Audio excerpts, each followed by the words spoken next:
Sweltering, dangerous heat here in Washington and across the East Coast tonight. And that's just one of 3 life-threatening weather threats facing Americans right now. Good evening, I'm Norah O'Donnell, and thank you for being with us. Out west, wildfires are raging, leaving behind scenes like this. Melted metal, charred cars, smoke still rising in a New Mexico town that lost more than 1,000 homes and buildings. To the Gulf Coast, which is feeling Alberto's fury tonight, the first named storm of the season is bringing heavy rains, flooding, and high winds to Texas. And more than 80 million people in the east are sweating it out under the heat dome tonight. Temperatures are so extreme, listen to this, it feels like triple digits in northern Maine. That's hotter than Miami, and it's not even summer yet. CBS News is on the ground covering all of it, and we start with Omar Villafranca, who witnessed the wildfire destruction firsthand. As 2 raging fires flanked this cabin community, Ruidoso Assistant Fire Chief Ross Coleman took us behind the flames for a first look.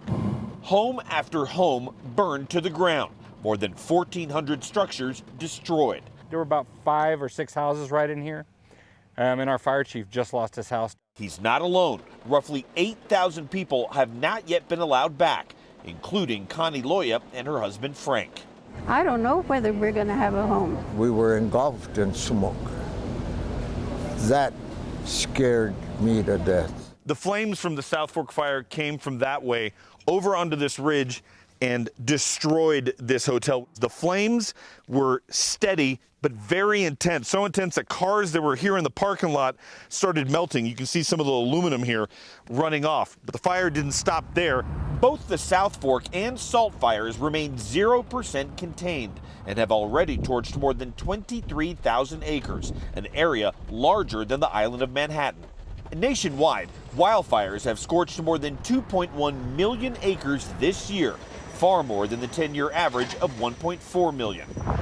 Pamela Bonner captured these stunning images as she fled to safety. Now she's hoping there's a town to go back to. The best you can do is just try to not fall apart, and that's all you can do is just hope. Late this afternoon, signs of relief as storm clouds dropped rain in the area. Storm clouds are starting to clear out, but not before dumping some much needed rain in the area, and crews are hoping that rain will help them get the fire under control. But now there's another issue, Nora. All that rain means there's a flash flood emergency, which means some of those roads may not be passable. Wow, thinking about everyone there. Omar Villafranca, thank you so much.